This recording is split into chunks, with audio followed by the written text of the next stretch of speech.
Vamos lá. Sim. Tá, Marcela, a primeira? A primeira do primeiro dia. Não? É.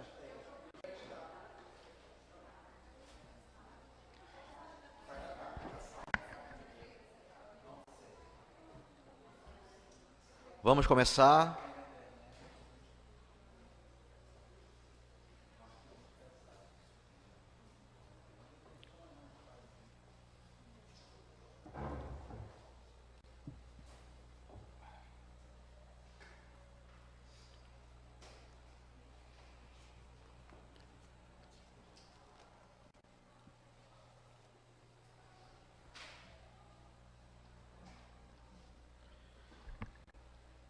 Depois daquele café com bastante fluido, vital.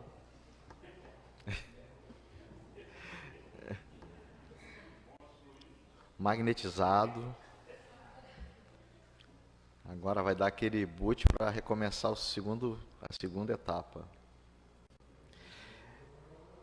Continuando o que Marcelo já havia comentado, na questão do livro dos Domínios da Mediunidade, é importante, antes de começarmos o estudo, informar sobre o material que nós estamos utilizando. Alguns de nós estamos utilizando o material desse site aqui, Kardecian. Vocês estão vendo aqui na base? Esse aqui é um site da Flórida, né?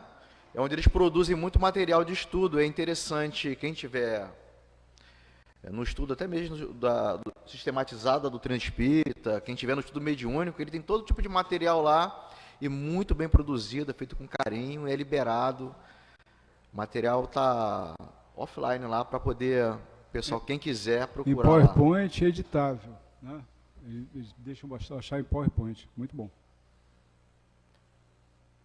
O que nós observamos agora, continuando? Não sei se só foi eu que observei. O livro de André Luiz, toda a série, falando das séries, e do próprio livro, propriamente dito, ele tem um ritmo. Como se os instrutores espirituais seguissem uma metodologia de trabalho que não é produzida por eles, mas pelo universo, de certa forma. Quando nós lemos qualquer livro da doutrina espírita, percebemos que tudo tem seu ritmo, tudo tem seu tempo, tudo acontece no seu devido tempo. Quando você pega a Bíblia para ler, ela tem um ciclo, ela tem um ritmo. Quando você olha o livro dos Espíritos e compara com as obras de André Luiz, é idêntico. Tudo fala de cada assunto no seu exato momento. Como é a nossa vida? A nossa vida ela acontece dentro de uma sintonia e dentro de um ciclo, onde as coisas se repetem o tempo todo.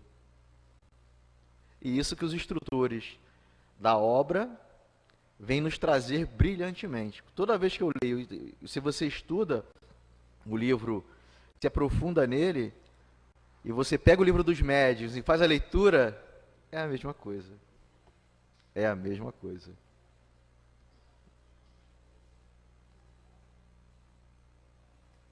Então vamos começar agora com o sonambulismo torturado.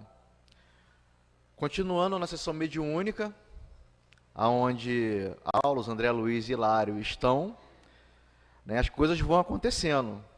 São 2 horas de reunião mediúnica, onde todo esse processo vai acontecendo. As manifestações, o aprendizado, e os espíritos que estão no aprendizado vão concorrendo junto com os participantes da reunião mediúnica no processo de crescimento espiritual para todos aqueles que ali estão. Então, uma jovem, juntamente com uma pequena fila presente em tratamento na reunião, Aulos, favoreceremos a manifestação de infeliz companheiro que a vampiriza, a jovem, e usaremos este caso para estudarmos o sonambulismo torturado. O espírito achava-se com alienação mental e sua presença era repugnante. Sua cabeça e garganta estavam feridas e, ao entrar, precipitou-se sobre a jovem, que começa a gritar, transfigurada, contorcendo-se em pranto convulsivo, tendo a respiração sibilante e opressa. Ela gritava desnaturada. Então aqui a gente está vendo uma reunião mediúnica, onde existem pessoas, um público externo. Era uma reunião pública aberta. Então você havia equipe mediúnica e havia presentes ali no local. O que surge nisso? Por que uma reunião mediúnica é privada? Por que uma reunião não é pública? Por que a reunião mediúnica não pode acontecer aberta ao público? Essa é a questão. Imagine os senhores, num tratamento, vocês sentados numa sessão mediúnica, o espírito se apresenta e começa a te fazer ameaças. Como seria a sensação nesse local? Como você se sentiria sendo ameaçado por aquele que você nem imaginava? Como seria a sensação daqueles e os sentimentos presentes na reunião, onde a vibração controlada perderia todo aquele processo de comunicação? Seria complicado. Então, a grande questão, por que privada? Todos os médiuns entendem do ofício. Todos os trabalhadores presentes na reunião estão estudando o trabalho mediúnico. Todos unidos em um só pensamento, um grupo fechado, em grande sintonia para que tudo aquilo aconteça de forma equilibrada. Mas aqui nós temos uma médium, Celina, que é capaz de emprestar o seu corpo físico e ela ficar como uma mãe amparando aquele espírito que está se manifestando. Eu fico imaginando como deve ser esse controle. Como se ele estivesse querendo fazer algo e não conseguisse. Porque imantado por aquela energia de mãe. A espiritualidade até amparadora, né, na própria reunião mediúnica, já veio tolhendo esse tipo de reunião mais aberta, porque realmente é uma coisa inadequada. Você tem pessoas que estão presentes, muitas vezes em processo de aflição, de dificuldade, e está querendo o socorro, buscou o socorro, e, digamos assim, a reunião ela se estruturou no sentido de tentar promover algum auxílio para esse pessoal. Mas muitas vezes são pessoas que não têm nenhum conhecimento do que está se passando, foram ali em processo até de desespero, desequilíbrio total. Então a própria espiritualidade já foi ajeitando essa questão, ajustando essa questão, tanto que essa prática ela foi abolida, por ser realmente se mostrar inconveniente, né? Porque a reunião mediúnica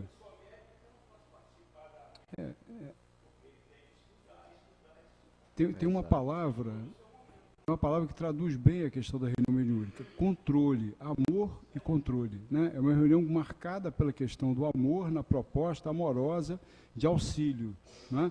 Mas também de controle, pelo uso do conhecimento que a gente aprende com relação à mediunidade e no esforço do médium em educar a sua mediunidade, desenvolvê-la para que ela possa ganhar a sua dimensão de utilidade, né?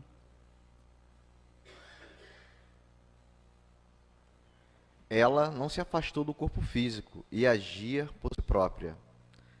A contorcer-se em pranto convulsivo e a expressar o pensamento do obsessor.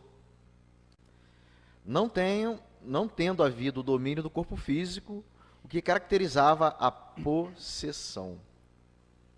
Podemos classificar como de subjugação o tipo de obsessão ocorrido, que consiste no domínio moral do obsidiado, controlando-lhe a vontade, quando se encontra sob a ação do obsessor.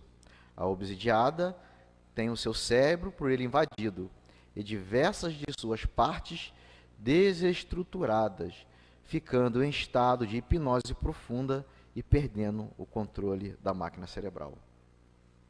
Então a gente vê a questão moral que foi debatida. Quando isso acontece e você se sente de alguma forma com a sua moral, você fez algo e você não se sente bem, você baixa a sua vibração, é aonde isso acontece. Nesse momento você vai ser sugestionado ou subjugado. Porque a subjugação é o controle da sua mente. Onde a possessão é o controle do seu corpo físico, você está subjugado mentalmente.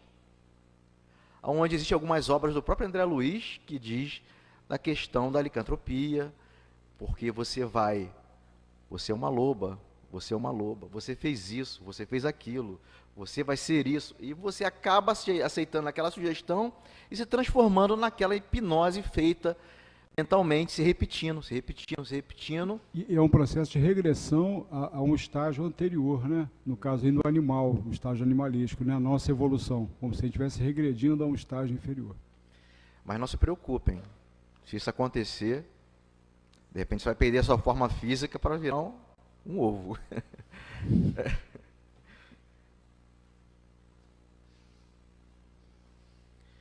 Com suas células em completo desalinho, o cérebro deixa de exercer as suas funções para as quais é dotado, dentre elas o registro da memória.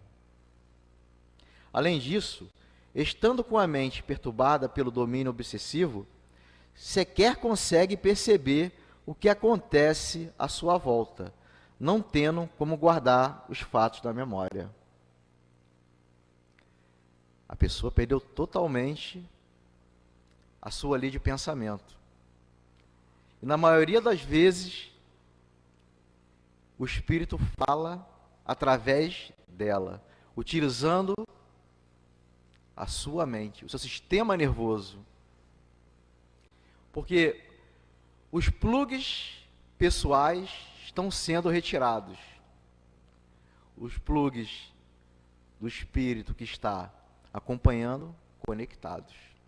Ponto a ponto, passo a passo. Até que seja completo a dominação. E quando nós falamos de subjugação e possessão, voltamos no tempo, onde Jesus, na cura do epilético, ele faz a grande pergunta: até quando estareis convosco?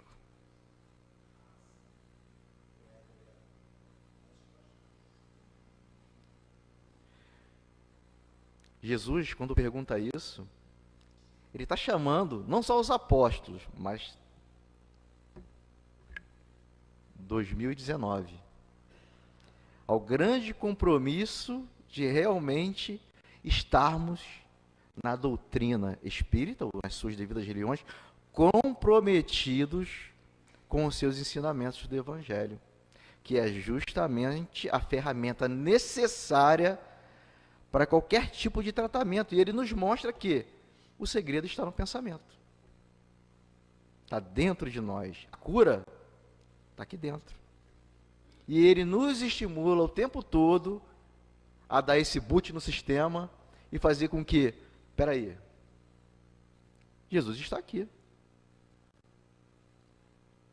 Que quando havia dúvida, quando um ou mais estiver falando do meu nome, aqui estarei. Nos mostrando na cura do epilético em Mateus capítulo 13, que faltou comprometimento por parte dos apóstolos, porque só foram se comprometer depois da sua crucificação.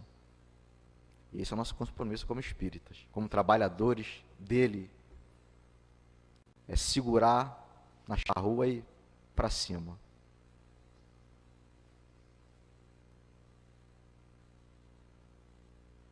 Ela se casará, e ao contrário de ajudá-la com sua doença desde a puberdade, com o planejamento de receber seu perseguidor como filho, tendo sua gravidez muito cedo sentido a aproximação do espírito, teve muito temor, adiando o trabalho que lhe compete, provocando seu próprio aborto com violência. O que está acontecendo? Numa vida anterior, seu pai, com ela em sua casa, ela conheceu uma pessoa, essa pessoa chamou-a, convidou-a para sair, ela gostou dele, e o pai, sentindo o processo que ele queria tomar a sua herança, tomar as suas riquezas, tentou deserdá-la. Ela, sob a influência desse rapaz, bota remédio, veneno, vai de alguma forma sedando o velhinho, até que ele desencarna. E na vida que está sendo contada no momento, ele volta como filho dela. Porém, ela faz o aborto. Violentamente, como é descrito aqui. E a gente vai percebendo na página de Emmanuel, quando ele fala sobre a questão do aborto, que nós, no plano espiritual, fazemos planos, combinamos com aqueles que estão lá o seu regresso, tratamos a sua presença entre nós, e quando tudo se concretiza, quando já está implantado no planeta Terra, a gente volta atrás. Por quê? O meu conforto material, a minha vida financeira, vai atrapalhar a minha vida, e eu não vou conseguir caminhar como essa pessoa que está vindo do meu lado. Emmanuel ainda nos diz que a tratativa feita no plano espiritual é muito mais além do que a gente imagina. Porque tendemos, quando na matéria, e não tratamos esse assunto de forma concreta no nosso plano físico, não nos espiritualizando, a ter a condição do aborto como uma saída. Não entendendo a importância daquele espírito estar como nós, como um filho problema, como uma pessoa que vai nos dar trabalho quando aqui encarnado, mas preferimos não ter um inimigo no plano espiritual que vai muito provavelmente nos causar mais dano do que como aqui encarnado. A FEB lança um livro agora, né, livreto sobre o aborto, e que tem várias passagens de Emmanuel falando sobre o tema. E sempre nos chamando a atenção do nosso compromisso para com a vida.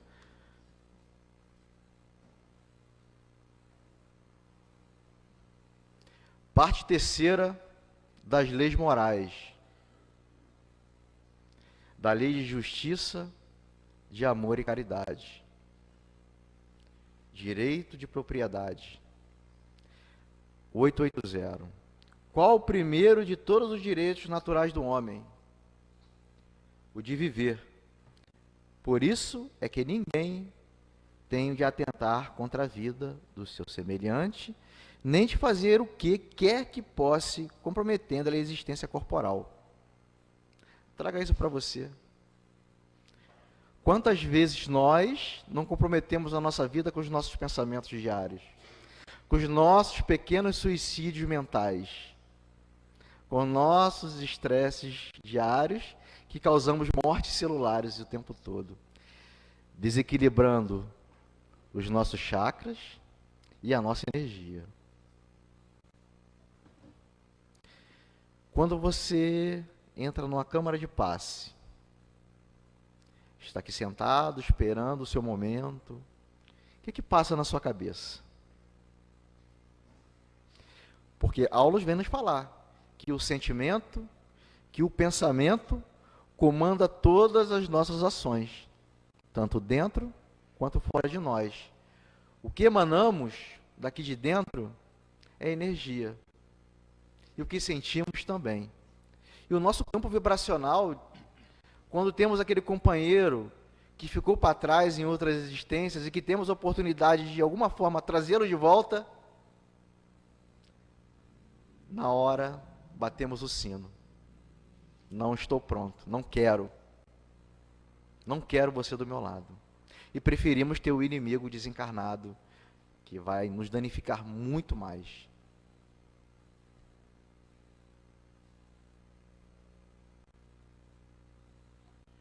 Continuando, no capítulo 11, desdobramento em serviço.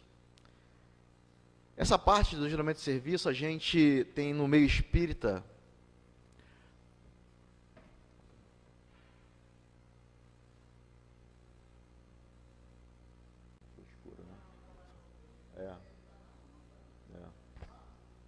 Não, tá ali, porque tá, a luz tá acesa. Vamos lá, eu vou ler aqui. Nessa parte da emancipação da alma, a gente tem um questionamento no meio espírita sobre as terminologias utilizadas na doutrina. E existem, por incrível que pareça, existem críticos da forma com que André Luiz aborda o tema. Quando ele fala do desdobramento, quando ele fala do duplo etéreo, quando ele fala de questões relacionadas ao campo mental, ao campo espiritual. Por quê? Não está como Kardec escreveu. É lamentável, às vezes, você entrar num fórum de discussão e ver discussões que não levam a nada e que, na verdade, é tudo a mesma coisa. A palavra utilizada quer dizer a mesma coisa. Eu trouxe até, antes da gente começar a ler o tema, vocês não estão vendo aqui na tela, né? Mas é uma parte do Livro dos Espíritos, que ele fala sobre o sonho e o sono. Na questão 401, durante o sono a alma repousa com o corpo? Não. O espírito jamais está inativo.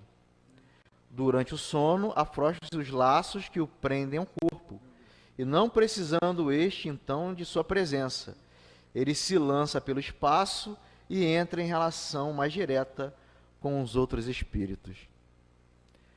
O que nós encontramos hoje na internet? O que nós encontramos hoje que fala sobre isso com outra palavra, com outra terminologia? Desdobramento, viagem astral, é a mesma coisa. E Kardec vem nos falar sobre o quê?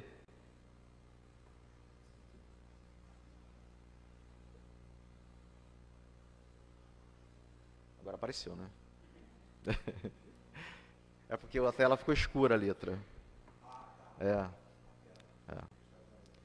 O Kardec vem nos mostrando que a saída do corpo físico, a saída do corpo astral, do corpo físico, segue uma sequência, que é o quê? A emancipação da alma. Como Celina fazia na mediunidade sonambúlica, onde o seu espírito se afastava do corpo físico, é o que acontece quando nós dormimos. O nosso espírito, querendo ou não, ele sai do nosso corpo e vai ter com aqueles com que ele se afinizou durante o dia. Que nós somos aquilo que pensamos, nós somos aquilo que fazemos. E o espírito vai fazer aquilo que ele mais gosta. Então, a viagem astral ou a emancipação da alma é a mesma coisa, usando a terminologia diferente. Este capítulo estuda o fenômeno de transmissão de mensagem espiritual à distância, descrevendo a viagem astral feita pelo médium desdobrado. Antônio Castro era um médium que também estava nessa reunião, recebe passes longitudinais de Clementino, dirigente espiritual da reunião. Adormece e se desdobra. Do tórax emanava com abundância um vapor embraquecido que, em se acumulando à feição de uma nuvem, depressa se transformou, à esquerda do corpo denso, numa duplicata do médium, em tamanho ligeiramente maior que o seu corpo físico. Enquanto o equipamento fisiológico descansava, imóvel, Castro, tateante e assombrado, surgia junto de nós, numa cópia estranha de si mesmo, porquanto, além de maior em sua configuração exterior, apresentava-se azulado à direita e alaranjado à esquerda. Parecia pesado e inquieto. Verifiquei então que desse contato resultou singular diferença. O corpo carnal engolira instintivamente certas faixas de força que imprimiam manifesta regularidade ao perispírito, absorvendo-as de maneira incompreensível para mim. Com a ajuda do supervisor, o médium foi exteriorizado convenientemente. Então, seu perispírito, juntamente com o duplo etérico e o corpo astral, sai do seu corpo físico. O seu perispírito devolve o fluido vital para o seu corpo, que ele fala, as cores vão se modificando, e o seu corpo astral começa a seguir viagem. Ele vai falar aqui sobre o duplo etéreo, onde Kardec vai nos falar sobre o fluido vital. A princípio, seu perispírito estava revestido com os fluidos vitais, energia ectoplásmica, que asseguram o equilíbrio entre a alma e o corpo, conhecido como sendo o duplo etérico, formado por emanações neuropsíquicas que pertencem ao campo fisiológico, para melhor ajudar-se ao nosso ambiente, ajustar-se. Castro devolveu essas energias ao corpo inerme, garantindo assim o calor indispensável à colmeia celular e desembaraçando-se tanto quanto possível para entrar no serviço que o aguarda. Então é um fluido animalizado. A gente não pode esquecer que, no caso aí, o relato é de um médium e ele está encarnado. Então nós encarnados temos um compromisso, né, com o nosso aparelho físico. Então a gente vê até o cuidado, né, em ter condições de manutenção da sustentação biológica do nosso aparelho, para fins de que ele não sofra nenhum dano, nenhum processo que possa suscitar algum comprometimento em relação aos objetivos da vida carnal. Nós estamos encarnados, então nós temos essa visão que a Espiritismo tem dado para nós, nessas amplitudes da condição espiritual, dos interesses espirituais, das questões espirituais, mas nós estamos vivendo uma experiência na carne. Então, não tem jeito. A gente tem que sustentar também essa condição, é essencial. E a espiritualidade é bastante atenta por esse processo, né? E o duplo etérico funcionando no nosso corpo como se fosse um colchão, mantendo aquecido o nosso corpo espiritual com o nosso corpo físico. Imagine uma jaqueta de feltro por dentro, quando mantém esse aquecimento natural. Quando acontece o desenlace material, esse duplo etérico, ele some. Acontece muito com a questão dos suicidas, onde eles não fazem essa absorção correta do fluido animalizado, eles têm aquelas sensações de estarem vendo o corpo físico deles sendo degenerados. Então, esse fluido ainda ele está muito latente, muito tenso. E é necessário com que ele vá desgastando isso como um processo de recuperação para que ele realmente consiga fazer o seu retorno ao plano espiritual de forma mais segura, que ele, novamente, ele consiga trazer de volta a sua mente e o seu pensamento mais conciso, mais concentrado.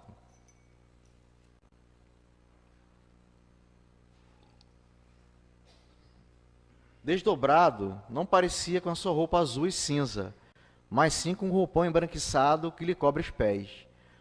Movimenta levemente pelo salão, está usando suas próprias energias ectoplásmicas e fluidos vitais com a ajuda do ambiente. Aulus esclarece que o médium se desdobrou carregando o duplo etérico, que é formado de emanações neuropsíquicas pertencentes ao corpo fisiológico. Daí a deformação e a necessidade de retornar para que o corpo somático absorvesse as energias que lhe asseguram o equilíbrio entre ele e a alma. Como o Flávio bem falou, existe esse retorno para que a colmeia celular permaneça em atividade. Lembrando que ligado sempre pelo cordão fluídico.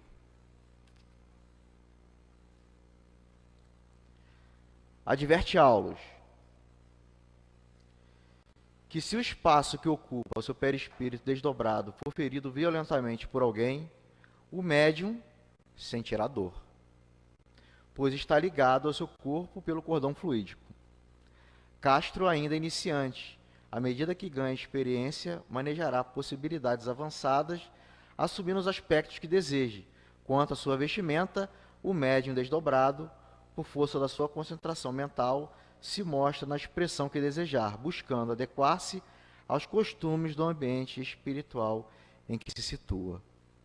Então, o espírito se adapta a cada esfera em que ele se localiza, através das forças mentais e daqueles que os acompanham.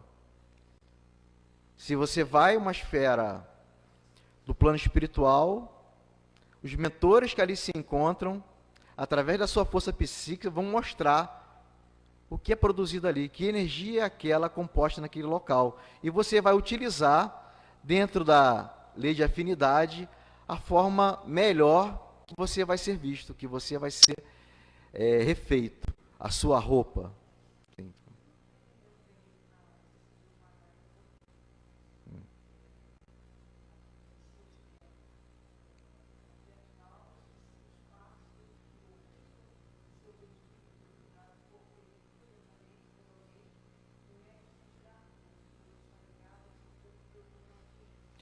O espaço que ele se encontra, o seu espírito desdobrado. Se alguém chegar ali de alguma forma e fazer uma agressão,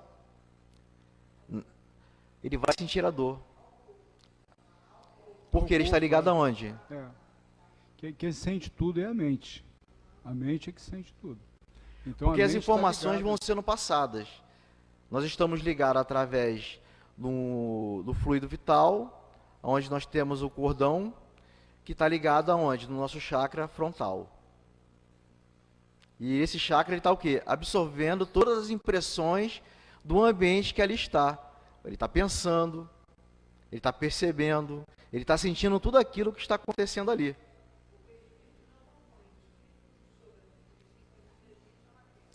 O espírito. O perispírito acompanha. Exato. O corpo físico e o espírito são... Você não consegue desmembrá-los, a não ser didaticamente.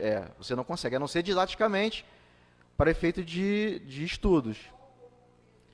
Só o corpo astral que continua a viagem. Exatamente.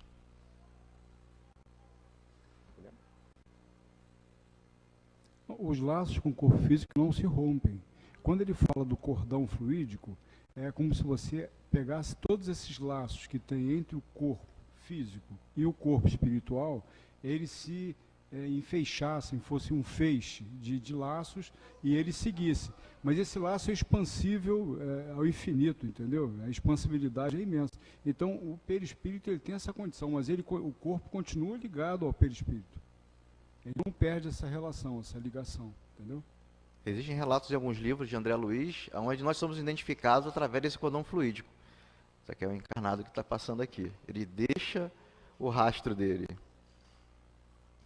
Acrescenta que a arte e a ciência, no plano espiritual, são mais aprimoradas do que no mundo dos encarnados, e que, por isso, as construções mentais de espíritos já libertos dos condicionamentos da crosta são mais apuradas, podendo usar o seu pleno poder mental, assumindo a forma que deseja e poder submeter-se a inteligências amigas mais vigorosas que a dele, assumindo as formas que elas imprimem, mas também ocorre o risco de se render a espíritos perversos com a consciência culpada, vindo a sofrer as deformações que lhe são impostas. Então o médium ele está se desdobrando, está sendo conduzido pela espiritualidade da casa a um trabalho que vai ser feito no plano espiritual. Quando ele se desdobra, ele está sendo acompanhado e sendo o quê? Demonstrado para ele a condição que ele vai ser colocada. O livro vai nos dizendo que ele vai passar por certos locais que ele tem que mentalizar sempre o quê? O bem, o seu pensamento. Quando você se desdobra, dependendo da sua forma e da questão que você utiliza para poder manter o seu pensamento, você está, de certa forma, tendo contato direto com o plano espiritual. E no seu desdobramento, você é acompanhado pelas entidades amigas que vão te orientar, porque o trabalho a ser feito aqui era justamente ter contato com o dirigente que trabalhava com eles na sessão mediúnica.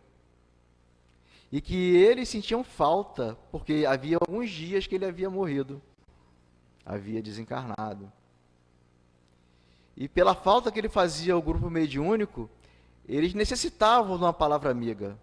E a espiritualidade, para tornar isso instrutivo até mesmo para André, Hilário, Aulus vai mostrando a proteção no entorno desse perispírito para que ele tenha um contato direto. Ele é levado para uma colônia espiritual. Ele é levado fora daqui, fora da nossa dimensão. E ele continua. O perispírito é constituído de elementos maleáveis. Evangelização, massinha de modelar.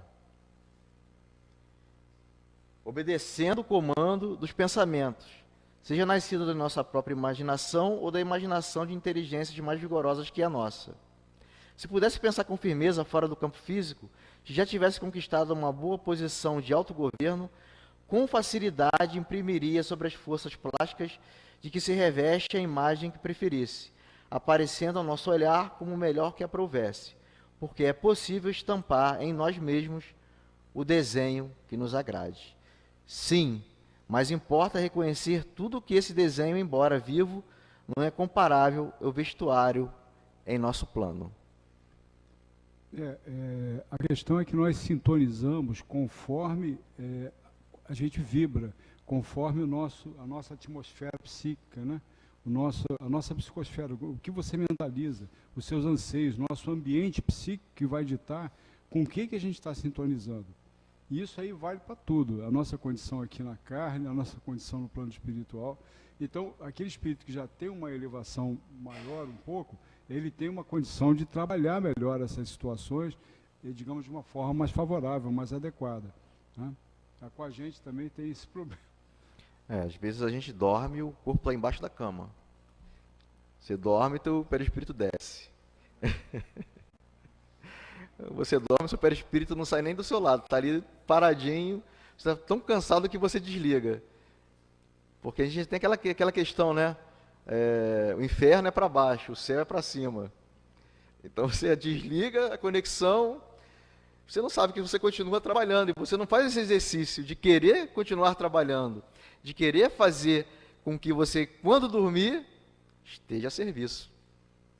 Fazendo no consultório, atendendo, chegando aqui na casa na madrugada, vendo a quantidade de pessoas que aqui estão aguardando a próxima reunião mediúnica para ser atendido. E você já está atendendo desdobrado. De modo algum, o pensamento modelará a forma que nos inclinamos a adotar. No entanto, os apetrechos de nossa apresentação na esfera diferente da vida, a que fomos trazidos, segundo vocês já conhecem, variarão em seus tipos diversos. Lembremos, para exemplificar, de um homem terrestre tatuado. Terá ele escolhido um desenho através do qual a sua forma, por algum tempo, se faz mais facilmente identificável, mas envergará a vestimenta que mais lhe atende ao bom gosto conforme as usanças do quadro social a que se ajusta. E, acima de tudo, é o pensamento, é a intenção. Quando você tatua Kardec, a parreira, quando você tatua o Cristo, o nome de uma pessoa que você gosta muito, quando você faz uma tatuagem, eu fiz uma tatuagem com um filósofo dizendo alguma coisa interessante, é enobrecedor, é edificante, que vale a intenção. Quantas pessoas não tatuam no seu perispírito o ódio, a vingança, a raiva? E isso sim, que é o perispírito que emana para o corpo físico, não o corpo físico que vai fazer isso. Porque furou a epiderme e penetrou no perispírito. Impraticável.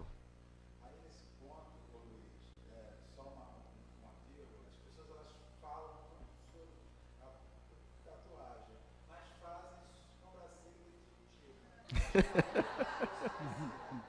pintam o cabelo, mudam a tinta em cima da outra. É louro, já usou a L'Oréal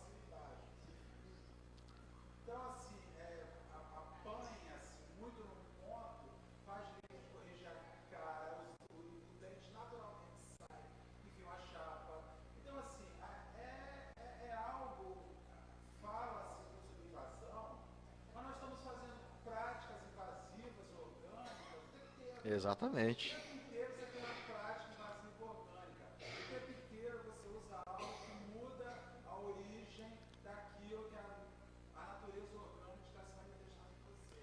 E as pessoas se focam em uma tatuagem.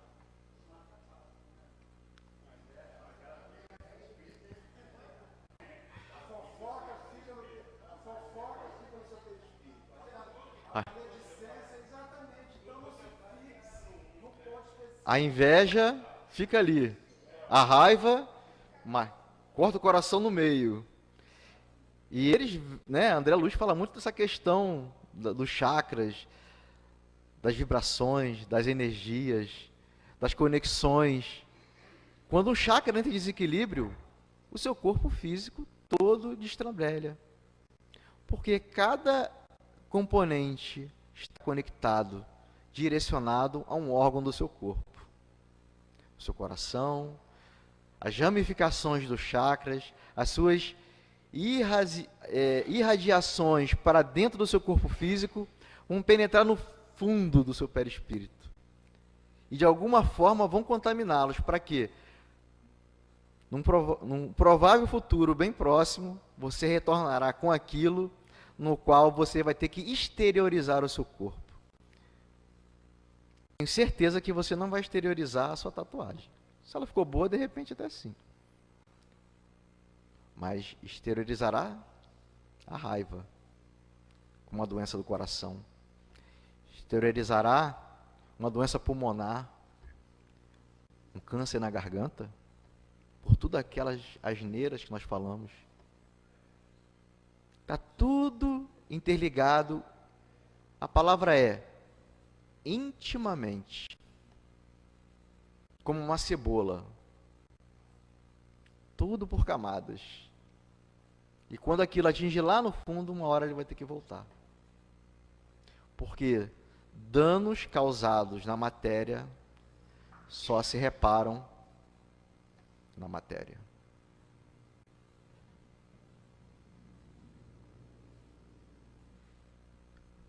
Como já podemos conhecer uma sociedade terrestre digna, enobrecida, tão somente composta por homens e mulheres em nudismo absoluto, embora com maravilhosos primores de tatuagem, é preciso considerar os indivíduos de nossa comunidade, não obstante, dispondo de veículos prodigiosamente esculpidos pelas forças mentais, não menoscabam as excelências do vestuário, por intermédio dos quais selecionam emoções de maneiras distintas. Os guardas colocaram em Castro um capacete, preparando para uma viagem astral, cuidando para que não se disperse a atenção enquanto volta para regiões inóspitas.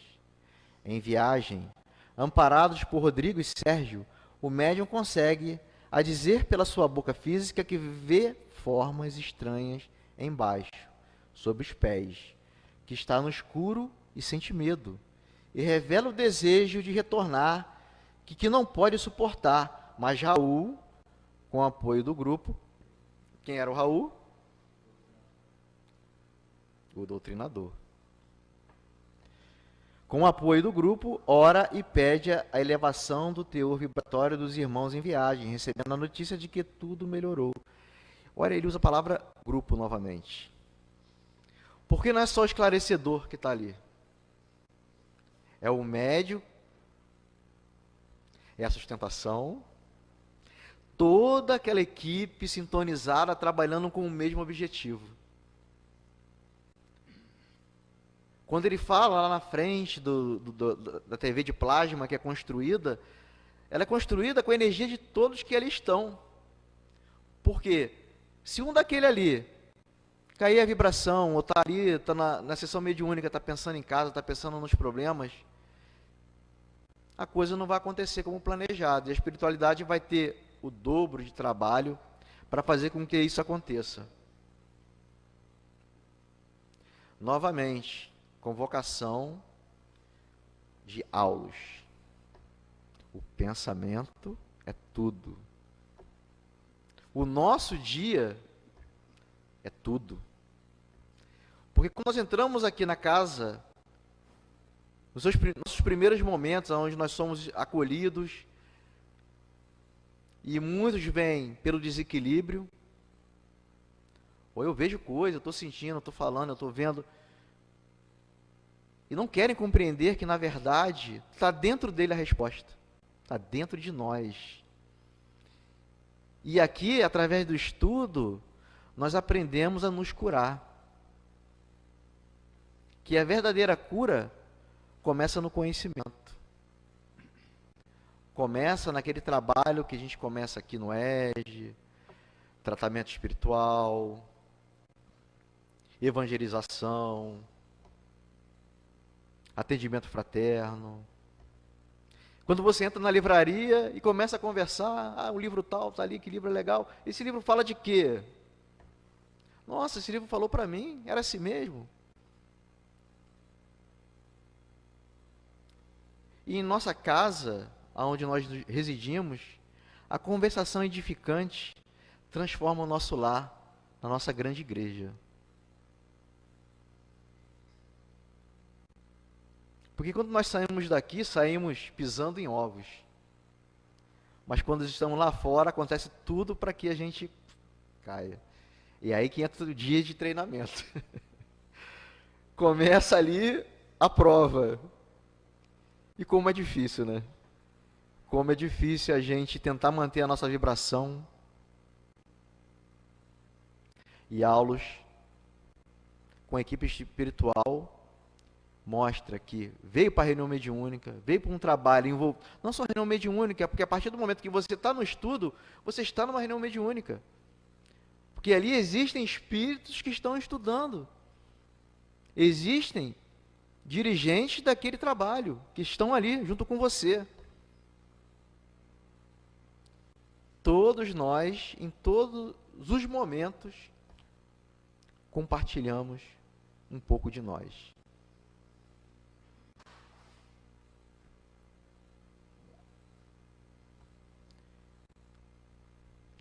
Em poucos minutos, já falei, né? Veja aqui o nosso Oliveira. Então ele chega lá no plano espiritual e encontra quem? Oliveira, trabalhador da casa que eles frequentavam. E ele já tem o primeiro contato com Oliveira. Ele está bem mais moço. Aulos, ele era colaborador, Aulos fala, né? Ele era colaborador daquela instituição, desencarnado há pouco tempo. Oliveira se diz ainda inapto à comunicação direta, mas que pode se dirigir aos companheiros da Terra por meio do médium. E este se coloca à disposição, iniciando a retransmissão do recado de Oliveira. Ele não pôde vir, mas o médium foi lá. Como ele foi lá? Desdobramento. Seu perispírito, sim? Sim. Do pretérico, não. Voltou para o corpo físico. Ele seguiu. Corpo mental, sim. Como se fosse o quê? Uma câmera. E alguns relatos, né, dizem que o médium ele não vê, não sente ele não vê. É como se ele fosse uma câmera observando as coisas. E ele vai o quê? Falando que está retransmitindo a informação. Olha que interessante. Ele fala: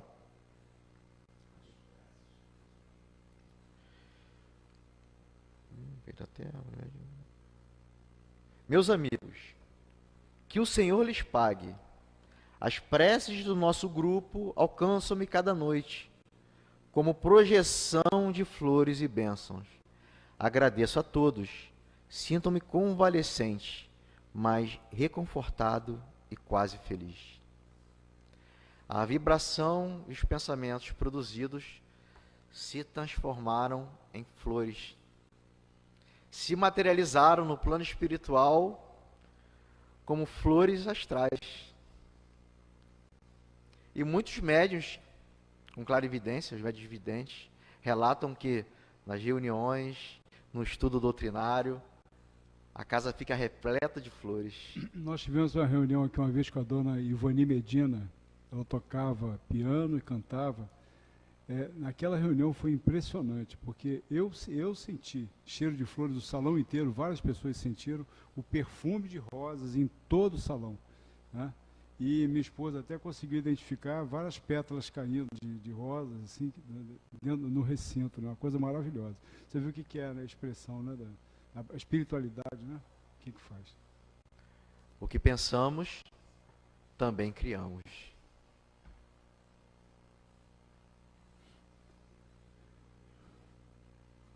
Clarividência e clareaudiência, mas antes, Aulus faz um comentário sobre a questão da água fluidificada. Raul avisou que a reunião atingia a fase terminal. Uma pequena jarra com água foi trazida à mesa. Clementina espalmou a mão sobre o jarro e partículas radiosas eram projetadas sobre o líquido que os absorvia totalmente, enquanto Aulus informava que a água fluidificada é precioso esforço de medicação.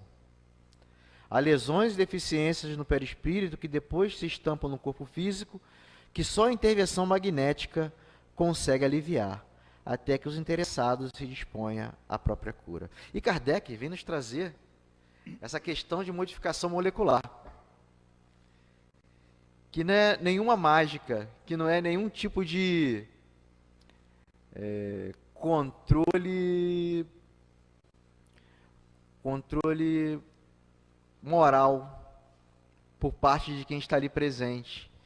Nenhuma forma de mistificar o trabalho. Você vai tomar uma água, que a água vai estar abençoada, vai estar batizada, você vai poder jogar em cima do vampiro na rua, vai dar tudo certo. E nós sabemos que Kardec traz uma página linda falando sobre essa questão da modificação molecular da água, que é ciência. Espiritismo é ciência. Espiritismo é ciência. Porque tanto os espíritos como nós encarnados somos capazes de modificar a característica da água. A orientação interessante também de colocar a fluidificação da água no final da reunião. Até isso é interessante, que o desdobramento da reunião, muitas vezes no socorro a entidades que estão em processo mais infeliz, com vibrações, como a gente viu, e mais pesadas, é interessante que se rogue e se faça o processo de fluidificação, se peça o auxílio, no final da reunião. Não é à toa que essa água fluidificada foi colocada ali, né, e está colocada a orientação de você fluidificar ao final, para você poder ter realmente a garantia de não ter a contaminação dessa água com outros fluidos. Né? É isso aí.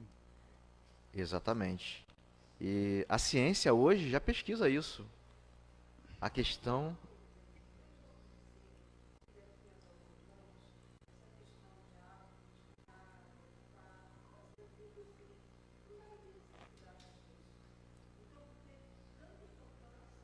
Mas até chegar esse momento, eu acho que vai demorar um tanto, viu? Você já, de repente, até voltou de novo. Vai depender da nossa evolução.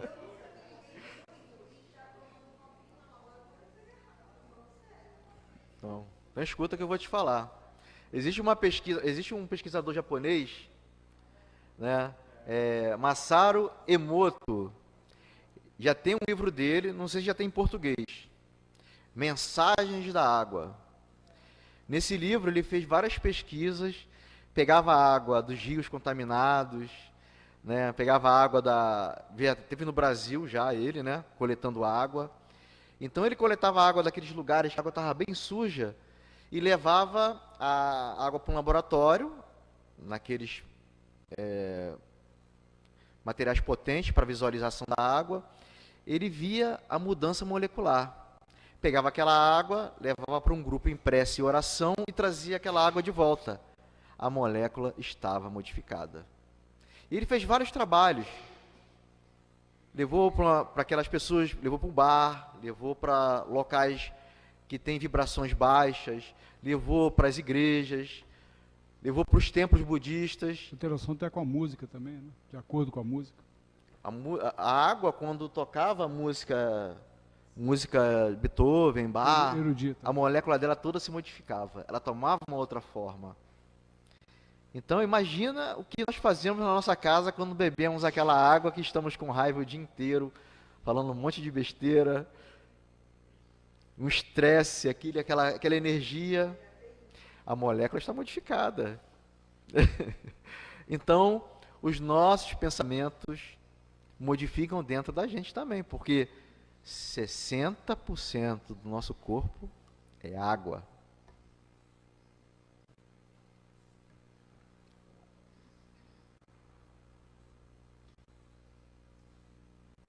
Em seguida, Raul recomendou aos 3 médiuns falantes que observassem através da clarividência e da clareaudiência algum ensinamento que pudesse ser ministrado a todos. O ambiente se modificara, estava mais leve. Indagado se os instrumentos mediúnicos poderiam apresentar os mesmos resultados, Aulus disse que cada pessoa vive em determinado grau de crescimento mental, assim como a interpretação da vida difere de uma pessoa para outra. Acrescentou que a clarividência e a clareaudiência são uma percepção mental. E há diferença nessa percepção, porque existe diversidade, né, de aptidões entre os médios. Os médios são diferentes, cada um tem a sua característica, cada um tem a sua evolução, o seu desenvolvimento. Então, a diferença de percepção se dá por causa disso. A mediunidade, e quando a gente fala em mediunidade não significa unanimidade. Quando você tem, por exemplo, você pode ter numa reunião mediúnica 2 videntes, os 2 videntes podem estar vendo um espírito, mas eles vão descrever esse espírito de uma forma diferente. Você nunca vai ver ele descrevendo de uma forma igual, aquela mesma visão que está tendo, né? Da própria ambiência. Ele pode registrar a presença do espírito e descrever de uma forma diferente. O médium, ele vai sintonizar com a mesma faixa que de repente ele se encontra. Se ele viveu um período medieval e aquele espírito tem no seu HD gravado aquilo ali, ele vai ver da forma com que ele se sintoniza. Então tudo é sintonia, mas é o mesmo espírito. E ele transmite de acordo com os seus conceitos. Exatamente. Né? Ele vai transmitir assim, aquilo que ele está vendo, a comunicação de acordo com os seus conceitos. Por isso, surdos e cegos convenientemente educados podem ouvir e ver através de outros recursos. As ondas de rádio, TV e raio-x ensinaram, agora Wi-Fi, ensinaram aos homens que há som e luz das acanhadas fronteiras vibratórias em que vivem. Quem vê e ouve é a mente. Olha só, quem vê e ouve é a mente. A gente tem os olhos, tem o nariz, tal, né, os órgãos sensórios, mas eles apenas servem para a gente focalizar o meio material. Né?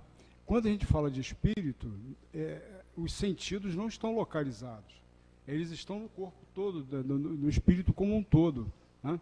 Então, essa capacidade de enxergar, eu tive lendo assim, alguns artigos, né, falando que, inclusive, a pessoa, às vezes, quando está em estado terminal, ela, às vezes, cega, ela começa a ter vislumbres, começa a enxergar, justamente porque ela está se arrefecendo os laços com o corpo físico, e quem está enxergando é através do corpo desdobrado.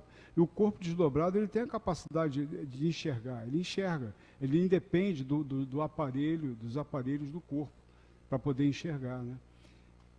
Você num quarto escuro, totalmente escuro, você fecha os olhos e começa uma prece, e começa a ver uma luz por dentro. O quarto está escuro, como é que essa luz está aparecendo aqui na minha frente? É uma percepção mental, uma percepção mediúnica, onde você está realmente ali vendo os seus sentidos sendo o quê? Desenvolvidos. Através da prece, você vê aquela luz enorme, grande, num quarto totalmente escuro. Clementino disse: centralizemos mais atenção, adestrando-nos para o serviço do bem. A frase pronunciada em voz clara e pausada. Celina registrou as palavras com precisão e notável os mínimos movimentos. Eugênia assimilou a frase pela intuição, sem distinguir Clementino, e Castro não percebeu a frase, embora visse Clementino perfeitamente. Foi quando Celina pediu licença para notificar que vira surgir no recinto um ribeirão de águas cristalinas, em cujas correntes muito enfermas se banhavam. Em seguida, Dona Eugênia disse que via um edifício repleto de crianças. Olha as percepções diferentes. André, surpreso, não via nenhum córrego, nem construção alguma, ao que Aulus esclareceu. Celina e Eugênia estavam sintonizadas com as imagens que Clementino sugeriu. Ambas estavam vendo os pensamentos relacionados com a obra de amparo a doentes e a formação de uma escola que a instituição pretende erguer. Finalmente, confirmou que os fenômenos da clarividência e da clareaudiência são uma percepção à distância da própria pessoa encarnada ou a percepção do pensamento de amigos desencarnados. Estou aqui, passou atrás de mim, senti, percebi. cérebro usa as células do córtex para ouvirmos e vermos. Porém, toda a percepção é mental. Todos os sentidos fisiológicos pertencem à alma. Cada médium guardava a impressão de uma forma. Clarividência, clareaudiência achavam-se magneticamente submetidos a Clementino, de acordo com sua evolução e atenção direcionada ou desviada. O médium vidente vê próximo. O clareaudiente, clarividente, geralmente, Marcelo, clarividente, clareaudiente geralmente tem as duas faculdades. Geralmente. Ele vai ver, vai ouvir e vai falar. E vai descrever exatamente o que está acontecendo. Existe um projeto nos Estados Unidos que utilizaram médiuns para invadir bases de militares. E é um projeto que acontece até hoje. Eles dizem que não deu certo, que parou o projeto. Mas sabe como é que é, né? Então eles invadiram várias bases de militares e coletaram várias informações que ali estavam. E os americanos eles utilizam o médium para outras coisas, né? Esclarecimento de crimes, onde ele pega a psicometria. Kardec vem nos falando sobre a psicometria. Eles utilizam de uma outra forma, que o médium ele consegue perceber através dos objetos todo aquele caminho do crime que aconteceu, as dores que ele sofreu, a pessoa que ele viu, até chegar no autor do crime. Chico psicografa uma carta em italiano e assina embaixo. Como pode? Ele escreveu uma mensagem em inglês que tem que botar no espelho. Ela é escrita em inglês, na psicografia em inglês, que você tem que botar o espelho para você ler.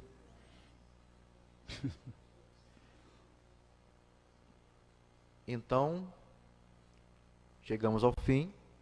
Eu só gostaria de falar uma coisinha aqui. A gente está falando do corpo, a gente fez ainda há pouco uma referência ao corpo físico, né? E a gente tem falado que, na verdade, quem sente tudo é a mente, não é o cérebro, né?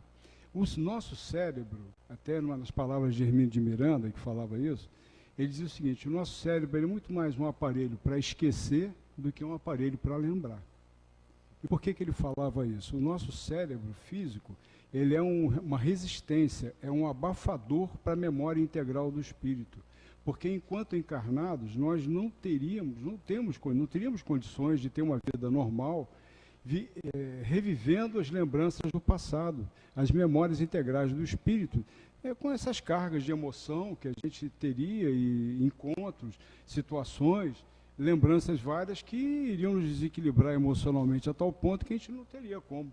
Para a gente conviver com as lembranças da vida atual, traumáticas, é difícil, que dirá lembranças de vidas passadas, de personalidades outras, em situações assim. Então, o nosso cérebro, ele é um aparelho muito mais para a gente esquecer do que para lembrar. Interessante como é que o Espiritismo faz essas inversões e mantém, né, a coisa se sustenta. É impressionante, realmente. A nossa doutrina é uma coisa maravilhosa, fantástica, né?